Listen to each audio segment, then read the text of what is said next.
नमस्ते, सुप्रभात। दैनिक जागरण के महत्वपूर्ण खबर में आप सभी का स्वागत है। आज हम बात करेंगे दैनिक जागरण के कुछ महत्वपूर्ण खबरों के बारे में। साथ ही एक यूपीएससी जो विगत वर्ष पूछा गया प्रश्न है उस पर भी चर्चा करेंगे। याद रखिएगा, दैनिक जागरण का राष्ट्रीय संस्करण है, जिसमें आप लोग को वही खबरें मिलेंगी जो आपके परीक्षा के फॉर्म से इंपॉर्टेंट होगी। आशा करती हूँ कि आप लोग को यह खबर अच्छी लगे। अगर खबर अच्छी लगे तो कृपया चैनल को लाइक शेयर सब्सक्राइब जरूर करें।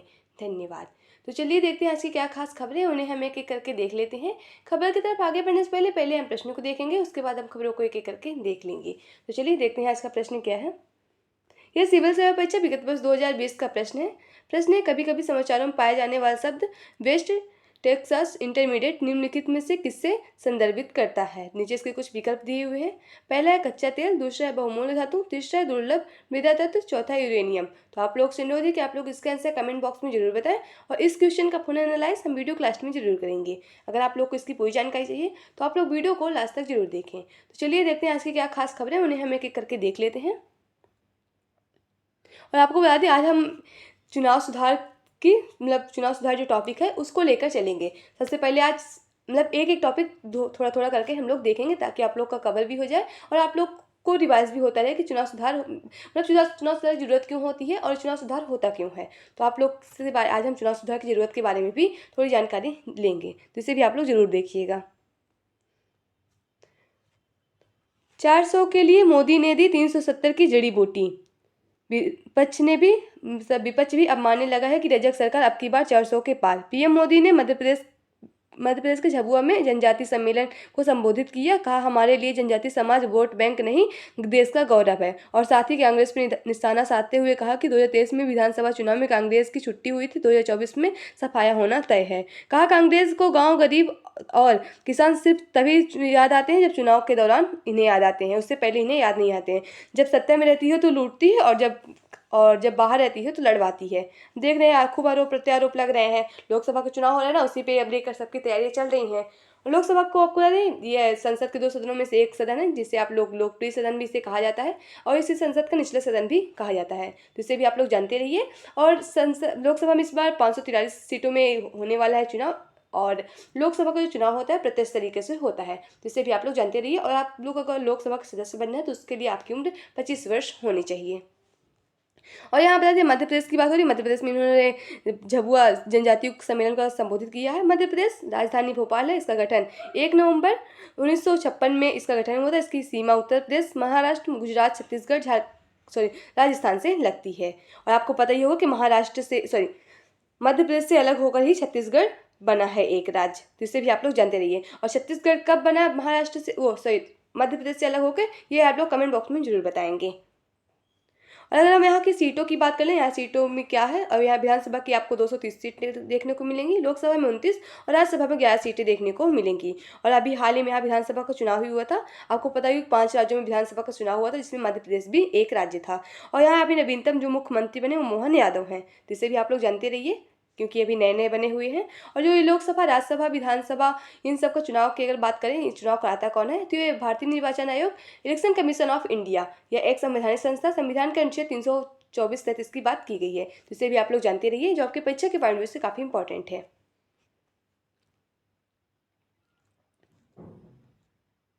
कांग्रेस का किसानों का समर्थन किया, दिल्ली पहुंचकर संघर्ष करने का आह्वान। कांग्रेस अध्यक्ष खड़गे ने पंजाब की रैली में किसानों का विरोध को दी हवा। आरोप लगाया, जानबूझकर किसानों की मांग पूरी नहीं कर रहा है केंद्र सरकार। आपको बता दें, जो अभी जो किसानों का ये विवादित मोर्चा चल रहा है, आपको इसमें कहा जा रहा है कि जो न्यूनतम समर्थन मूल्य यानी एमपीसी जो एमएसपी को खरीद पर गारंटी समेत कई मांगों को लेकर 13 फरवरी को दिल्ली चलो का आह्वान किया जा रहा है। बता दें, ये किसानों का एक संगठन है, जिससे अगर आप लोग इसको राजनीति से जोड़ के देखना चाहे तो ये एक समूह है। आप लोग दबाव समूह के बारे में थोड़ी बहुत जानकारी रखते होंगे। दबाव समूह कई प्रकार के हो सकते हैं। शिक्षा का भी समूह हो सकता है, और छात्रों का भी संगठन हो सकता है, किसानों का भी संगठन हो सकता है। जिससे आप लोग किसानों का संगठन जोड़कर देखिए कि अगर आप लोग के परीक्षा पॉइंट से काफ़ी इंपॉर्टेंट हो सकता है। क्योंकि दबाव समूह एक ऐसा औपचारिक संगठन है, जो राजनीति में भाग नहीं लेता, औपचारिक तरीके से राजनीति भाग नहीं लेता, लेकिन राजनीतिक दल को प्रभावित जरूर करता है। क्योंकि ये इसमें ऐसे लोग होते हैं जो किसी एक विचारधारा से नहीं जुड़े, वो केवल अपने ऐसे मांग उठाते हैं जो उनके जो समूह के लोग होते हैं, उनके समूह में जो लोग होते हैं, जो उनकी मांगे होती हैं, अगर उनकी मांग को सरकार समय पर पूरी कर देती है तो वो वहीं पास समाप्त हो जाता है। मतलब ये थोड़ी समय के लिए उभरता है, जब इनकी मांग को पूरी कर दिया जाता है तभी समाप्त होता है। ये कोई राजनीतिक दल नहीं होते, ये मतलब राजनीति में भाग नहीं लेते हैं, लेकिन राजनीतिक दल और जो सरकार होती है इससे काफ़ी प्रभावित भी होती है, जिससे भी आप लोग जानते रहिए। और दबाव समूह के बारे में आप लोग की जो भी थोड़ी बहुत जानकारी है उसे आप लोग कमेंट बॉक्स में जरूर लिखें।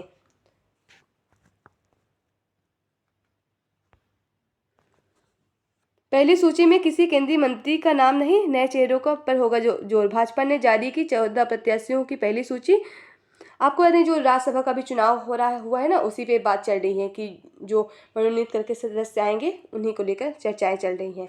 अगर हम राज्यसभा की बात करें, राज्यसभा ये संसद का उच्च सदन है जिसे आप लोग राज्यसभा करते हैं, और ये आपको बता दें कि इसमें अप्रत्यक्ष तरीके से चुनाव होता है और हमारे द्वारा चुने जो विधायक होते हैं, प्रतिनिधि होते हैं, वही इन्हें चुनते हैं। वे संसद का उच्च सदन होते हैं। राज्यसभा के सदस्य बनने के लिए आपकी उम्र कम से कम 30 वर्ष होनी चाहिए, जिससे भी आप लोग जानते रहिए। पाकिस्तान में सत्ता के लिए चल रही सौदेबाजी।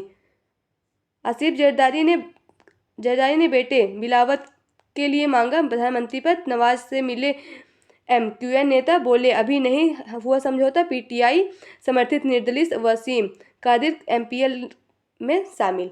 अब देख रहे हैं 8 फरवरी को हुआ है ना पाकिस्तान में चुनाव, लेकिन किसी भी पार्टी को पूर्ण रूप से बहुमत नहीं मिला है, तो उसी पे लेकर चल रही है विवाद। अगर पाकिस्तान की बात करें, पाकिस्तान की राजधानी आप लोग को इस्लामाबाद देखने को मिलेगी। अगर इसलिए आपके भारत के साथ सीमा की बात करें, किस किस राज्यों से सीमा लगती है, लद्दाख, जम्मू कश्मीर, पंजाब, गुजरात और राजस्थान से इसकी सीमा लगती है। 14 अगस्त 1947 को पाकिस्तान बना था और इसके जो संस्थापक है मोहम्मद अली जिन्ना, इन्होंने ही दो राष्ट्रों की मांग की थी। मतलब कि इन्होंने कहा था कि 1937 से 1937 तक इन्होंने मांग की थी कि पाकिस्तान अलग होना चाहिए। और आपको बता दें कि ये ब्रिटिश कांग्रेस पार्टी के नेता भी रह चुके हैं, मोहम्मद अली जिन्ना। यहाँ आपको राष्ट्रीय राजधानी से जुड़ी खबरें मिल जाएंगी, इससे भी आप लोग देखते रहिए। बच्चों को भा रही दादी नानी के किस्सों की पुस्तक। आपको बता दें ना, विश्व पुस्तक मेला चल रहा है दिल्ली के प्रगति मैदान पे, उसी को लेकर चर्चाएं हो रही है, और ये 52वें क्रम का मेला है, इसे भी आप लोग जानते रहिए। PM मोदी आज 1 लाख लोगों को बांटेंगे नियुक्ति पत्र। देश भर में 47 स्थानों पर आयोजित किया जाएगा रोजगार मेला। प्रधानमंत्री कर्मयोगी भवन के प्रथम चरण की रखेंगे आधारशिला। पहली बार 13 क्षेत्रीय भाषाओं में होगी CAPF में कांस्टेबल भर्ती परीक्षा। क्षेत्रीय भाषाओं को बढ़ावा देने के लिए गृह मंत्री ने पहल पर लिया निर्णय। देश भर के 128 शहरों के करीब 48 लाख अभ्यर्थी इस परीक्षा में होंगे शामिल। केंद्रीय रिजर्व पुलिस बल यानी CRPF और सीमा सुरक्षा बल BSF और केंद्रीय औद्योगिक सुरक्षा बल CRF-SF जैसे पुलिस बलों को पहली बार कांस्टेबल भर्ती परीक्षा हिंदी अंग्रेजी के अलावा 13 क्षेत्रीय भाषाओं में कराई जाएगी। और यह परीक्षा 20 फरवरी से 7 मार्च तक आयोजित की जाएगी। देश भर के 128 शहरों में लगभग 48,000 अभ्यर्थी परीक्षा में शामिल होंगे। तो अच्छी बात है, एक अच्छी नई पहल है, ताकि लोगों को भाषाओं में अगर प्रॉब्लम होती, जो दक्षिण भारत के लोग होते हैं, तो वो भी परीक्षा दे सकते हैं इसमें। राष्ट्रपति भवन में आर्मी गार्ड बटालियन बदली। नई दिल्ली में रविवार के 5वीं गोरखा राइफल्स की प्रथम बटालियन ने राष्ट्रपति एवं तीनों सेनाओं के सर्वोच्च कमांडर द्रौपदी मुर्मू के आर्मी गार्ड बटालियन के रूप में अपना कार्यभार संभाल लिया। इन्होंने पहले सिख रेजिमेंट की 6ठी बटालियन यह दायित्व संभाल रही थी। इस मौके पर राष्ट्रपति द्रौपदी मुर्मू के साथ गोरखा राइफल्स के जवानों और अधिकारियों के फोटो ग्रुप खिंचवाकर इस क्षण को यादगार बनवाया। 5वीं गोरखा राइफल की पहली बटालियन की स्थापना 22 मई 1858 में हुई थी। इस तारीख को भी आप लोग याद रखिए। गोरखा की पहली बटालियन की स्थापना 28 मई। 1 करोड़ से अधिक आयुष्मान कार्ड जारी करने वाला पहला राज्य बना असम। मंत्रियों और सरकारी कर्मचारियों को सब्सिडी वाली बिजली नहीं हेमंत करें और सरकारी क्वार्टर के प्रीपेड लगाने में निर्देशक। यहाँ के आपको पता ही होगा कि असम के जो मुख्यमंत्री हैं हेमंत बिस्वा हैं। अगर हम बात करें आयुष्मान भारत कार्ड जो बना था, इसकी अगर शुरुआत की बात करें, आयुष्मान भारत 23 सितंबर 2018 को प्रधानमंत्री द्वारा आयुष्मान भारत जन आरोग्य योजना आरंभ हुआ था। मतलब जन आयोग झारखंड की राजधानी रांची में किया गया था। ये भारत की सरकारी और निजी अस्पतालों में माध्यमिक और तृतीयक देखभाल के लिए प्रति परिवार में प्रति वर्ष 5 लाख रुपए तक का कवर प्रदान करता है। तो इससे भी आप लोग याद रखें कि किसके द्वारा ये शुरू किया गया था और कब शुरू किया गया था। यहाँ आप लोगों को राजनीति से जुड़ी खबरें मिल जाएंगी। और राजनीति से जुड़ी खबरें में आज मैंने आप लोग को बताया था कि आज हम चुनाव सुधार के बारे में थोड़ी जानकारी लेंगे। चुनाव सुधार क्या क्या, आपको ये चुनाव सुधार मतलब क्यों जरूरत पड़ती है कि पहले, क्योंकि जब समय में तब तो सभी चीज़ एक जैसी थी नहीं और समय बदलते बदलते कुछ सुधार होने की जरूरत होती है। तो अगर हम बात करें चुनाव सुधार की जरूरत क्यों है, उससे पहले हम देख लेते हैं हमारे देश की रूपरेखा क्या है। अगर बात करें, भारत विश्व का 7वां सबसे बड़ा देश और लोकतंत्र का सबसे बड़ा लोकतंत्र है। हमारा चुनाव लोकतांत्रिक शासन व्यवस्था से नियंत्रित राजनीति का सबसे खास हिस्सा है। कोई भी लोकतंत्र इस आस्था पर काम करता है कि चुनाव स्वतंत्र और निष्पक्ष होंगे, इसमें हेराफेरी और धांधली नहीं होगी। हमारे देश का चुनाव कराना असंभव नहीं, लेकिन कठिन जरूर है। तो आइए हम बात कर लेते हैं चुनाव सुधार की जरूरत क्यों होती है। और आपको बता दें थोड़ी थोड़ी टॉपिक, यानी जो चुनाव सुधार की जरूरत क्यों होती है और राजनीतिक दशा और दिशा में प्रभावित करने वाली चुनौतियां हैं, मतलब चुनाव सुधार में जो चुनौतियां आती हैं सुधार करने से पहले, उनमें क्या क्या है, इनके बारे में एक एक टॉपिक हम थोड़ी थोड़ी कवर कर लेंगे धीरे धीरे। तो इसे आप लोग जरूर पढ़िए, जो आपके परीक्षा के बारे में से काफ़ी इंपॉर्टेंट है। पॉलिटिकल साइंस अगर आप लोग को सब्जेक्ट है, अगर आप लोग PSIR मतलब पॉलिटिकल साइंस इंटरनेशनल रिलेशन को पढ़ते हैं, जो UPSC के सिलेबस से काफ़ी इंपॉर्टेंट है। तो आइए देखते हैं चुनाव सुधार की जरूरत क्यों पड़ती है। तो सबसे पहले देखिए, राजनीति के जटिल आंतरिक चरित्र और गठबंधन के अंतर्हीन संभावनाओं के चलते भारत के चुनाव का अनुमान लगाना बेहद कठिन है, क्योंकि आपको पता ही होगा कितनी बड़ी जनसंख्या है, तो इसमें मतलब अनुमान लगाना काफ़ी कठिन हो सकता है। भारत में मतदाता संसद या लोकसभा के 543 सदस्यीय निचले सदन के लिए संसद का चुनाव करते हैं। क्षेत्र के हिसाब से दुनिया का 7वें बड़े देश और सबसे बड़ी दूसरी आबादी वाले देश में चुनाव करना बेहद कठिन और जटिल कार्य भी है। तो इससे भी आप लोग जानते हैं कि अब जो 2011 के आंकड़े, जनगणना के आंकड़े हैं, उसमें देश भर में भारत दूसरा जनसंख्या वाला सबसे बड़ा देश बना है। सबसे नंबर पर चीन है, लेकिन अब अगर जनगणना होती तो सबसे नंबर 1 पे भारत आ जाएगा। इससे भी आप लोग जानते रहिए। इस प्रक्रिया में लाखों करता पुलिस और सुरक्षा कर्मी शहरों, कस्बों और गांवों बस्तियों में तैनात होते हैं। चुनाव आयोग होता है, गुजरात के गिर के जंगल में मतदान के लिए एक आदमी के लिए मतदान केंद्र स्थापित करता है, जहां शेरों का घूमना आम बात होती है। चुनाव आयोग के सामने एक सूखद चुनौती यह भी है कि अब अधिक से अधिक महिलाएं मतदान करने के लिए आगे आ रही हैं। महिलाओं ने 2014 के चुनाव में आधे राज्यों में मतदान केंद्र पर पुरुषों को पछाड़ दिया था। इस चुनाव में लगभग 65% महिला मतदान ने अपने मत का इस्तेमाल कर इतिहास बनाया था। जो 2014 में आपको पता है ना, 16वीं लोकसभा का जो चुनाव हुआ था, उसी में भी आप लोग मतलब महिलाएं सबसे आगे बढ़ी थी, उनको आगे प्रतिनिधित्व हुआ था। और इन्हें और ज़्यादा जागरूक करने के लिए एक और सुधार किया गया था, पिंक बूथ। इसके बारे में मैंने आप लोग को बता दिया है, तो इसे भी आप लोग जानते रहिए।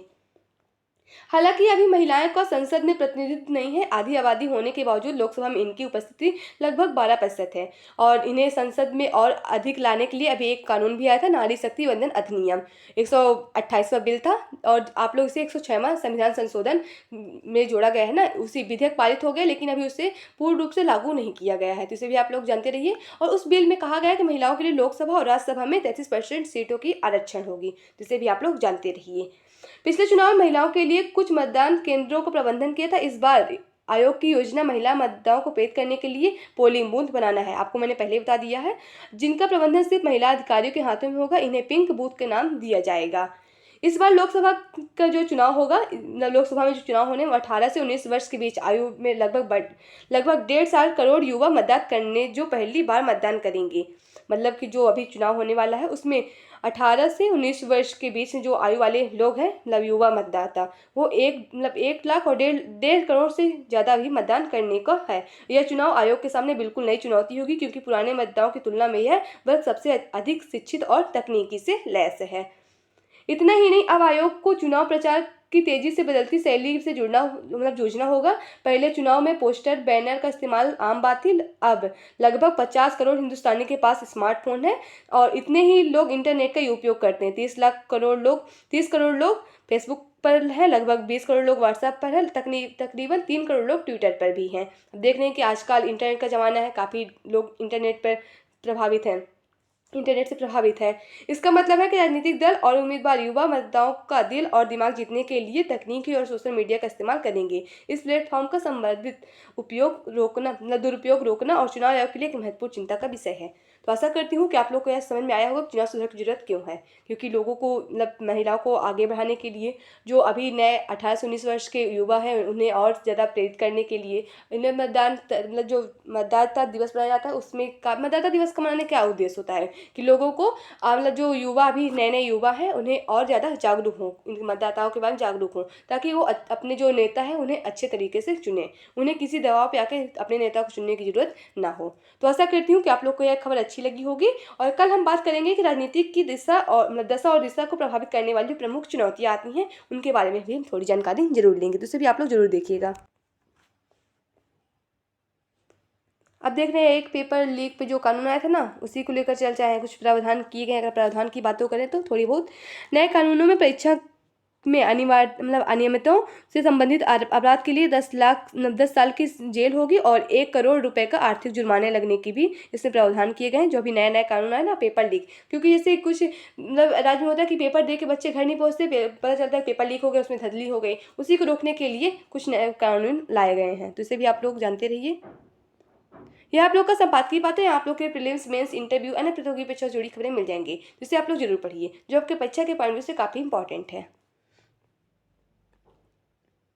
मुक्त आवाजाही व्यवस्था समाप्त। भारत अपने पड़ोसी देशों के साथ सौहार्दपूर्ण द्विपक्षीय संबंध बनाए रखने पर जोर देता है, परंतु राष्ट्रीय सुरक्षा और हितों से किसी भी हाल में समझौता नहीं किया जा सकता। इसलिए भारत म्यांमार से पूर्वोत्तर आने वाले अवैध शरणार्थियों, विद्रोही षड्यंत्रकारियों व आवागमन पर रोक लगाने के लिए मुक्त आवागमन व्यवस्था को हटा दिया गया, ताकि पूर्वोत्तर की शांति और सुरक्षा को स्थिति कायम रखा है। क्योंकि आपको पता ही होगा जब भी कोई म्यांमार या फिर बांग्लादेश में कोई भी होता है विद्रोह, तो लोग बिना किसी से पूछे, बिना किसी से अनुमति लिए सरकार की सीधा आके पूर्वी राज्य पे आ जाते हैं, बस जाते हैं। उसी के लिए इन्हें हटाने के लिए, मुक्त आवाजाही को रोकने के लिए नया कानून विधेयक पारित किया गया है।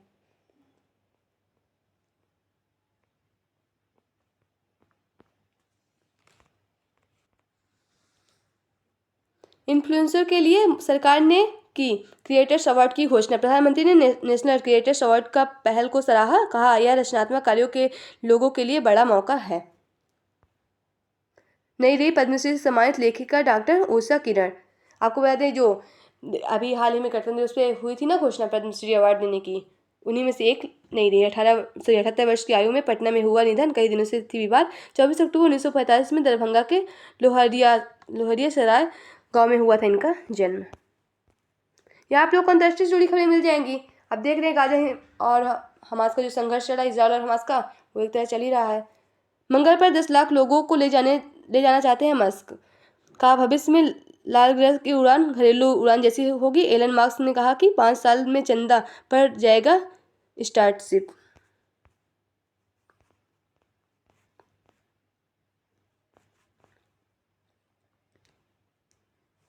पोप फ्रांसिस में माला अंतुला को संत की उपाधि। वेटिकन सिटी में रविवार को पोप फ्रांसिस के एक समारोह में अर्जेंटीना की माला अंतुला के नाम से प्रसिद्ध मरिया एंटोरिया डी पाज वाई फियारगो को संत की उपाधि से सम्मानित किया गया। अगर पोप की बात करें, जो चर्च में जो ईसाई धर्म के सबसे महान, सबसे ऊपर वाले गुरु होता है ना, इससे उन्हीं के पोप की बात हो रही है। जैसे हमारे यहाँ सबसे बड़े गुरुदेव होते हैं, उन्हीं की बात हो रही है। आपको बता दें पोप का जब चरम उत्कर्ष के साथ मध्यकाल हुआ था, जब देखिए पहले प्राचीन काल में दार्शनिक लोग काफ़ी ज़्यादा जागरूक थे। मध्यकाल पे पोप जो थे उनकी जो शीर्ष पर चरम थी, उनकी जो सत्ता थी उस शीर्ष चरम पे थी। उसके बाद इन्हें हटाकर जो आंदोलन हुआ था ना, उसी को बात कर रहे हैं, नवजागरण। ये आपको मैच से जुड़ी खबरें मिल जाएंगी, स्पोर्ट्स से जुड़ी खबरें मिल जाएंगी, इसे भी आप लोग देखते रहिए। ऑस्ट्रेलिया ने भारत को दी दर्द की हैट्रिक। लगातार तीसरी बार आईसीसी टूर्नामेंट में फाइनल से हारी अंडर-19 कप में मिली पराजय। देख रहे थे ना, मैच चला था T20 सीरीज, उसी की बातें हो रही हैं। मौसम की जानकारी के लिए लॉन्च होगा उपग्रह। भारतीय अंतरिक्ष अनुसंधान संगठन इसरो के GSLV F-14 INSAT D3DS mission की तैयारी अंतिम चरण में है। मौसम की सटीक जानकारी देने वाले इस मौसम उपग्रह का 17 फरवरी को आंध्र प्रदेश के श्रीहरिकोटा सतीश धवन अंतरिक्ष स्टेशन से किया जाएगा लॉन्च। मौसम की जानकारी के लिए यहाँ आपको परीक्षा के पॉइंट से जनरल से जुड़ी खबरें मिलेंगी, जिससे आप लोग जरूर पढ़िए। लंदन में पहली बार मानव पर किया गया पेनिसिलिन का परीक्षण। 1941 में आज ही के दिन ऑक्सफोर्ड यूनिवर्सिटी में पहली बार 43 वर्षीय अल्बर्ट अलेक्जेंडर ने पेनिसिलिन का इंजेक्शन लगाया था। आर्नचेड ने और हवार्ड वाल्टर प्लोफेर ने एंटीबायोटिक से विकसित किया था। अल्बर्ट के चेहरे पर गुलाब के कांटों की खोज से विकसित हो गया था, उसी के लिए प्रयोग किया गया था। यहाँ आपको मूवी से जुड़ी खबरें मिल जाएंगी। इंटरेस्ट हो तो पढ़िए, ना हो तो कोई बात ही नहीं। तो आज की खबरें समाप्त होती है। आशा करती हूँ कि आप लोग को यह खबर अच्छी लगे। अगर खबर अच्छी लगे तो कृपया चैनल को लाइक शेयर सब्सक्राइब जरूर करें। अगर आप लोग के पास कोई सुझाव है तो भी आप लोग हमसे साझा कर सकते हैं। तो चलिए आज का जो प्रश्न था उसका हम लोग विश्लेषण देख लेते हैं। आज का प्रश्न था, कभी कभी समाचार में पाया जाने वाला शब्द वेस्ट टेक्सास इंटरमीडिएट निम्नलिखित में किससे संबंधित है, मतलब किसको संदर्भित करता है। तो इसका सही जवाब होगा ऑप्शन ए यानी कच्चा तेल। तो आइए इसका विश्लेषण देख लेते हैं। वेस्ट टेक्सास इंटरमीडिएट यानी WTI, जिसे टेक्सास लाइट स्वीट के रूप में भी जाना जाता है, कच्चे तेल का एक ग्रेड है जिसका उपयोग तेल मूल्य निर्धारण में बेंचमार्क के रूप में किया जाता है। WTI को अपेक्षाकृत कम और घनत्व के कारण हल्के कच्चे तेल के रूप में वर्णित किया जाता है और इसकी कम सल्फर सामग्री के कारण मीठा होता है। यह मुख्य रूप से टेक्सास, लुइसियाना और नॉर्थ डाकोटा के अमेरिकी तेल क्षेत्रों में प्राप्त होता है, जिसे भी आप लोग जानते रहिए। तो आज की खबरें समाप्त होती है। आशा करती हूँ कि आप लोग को यह खबर अच्छी लगे। धन्यवाद।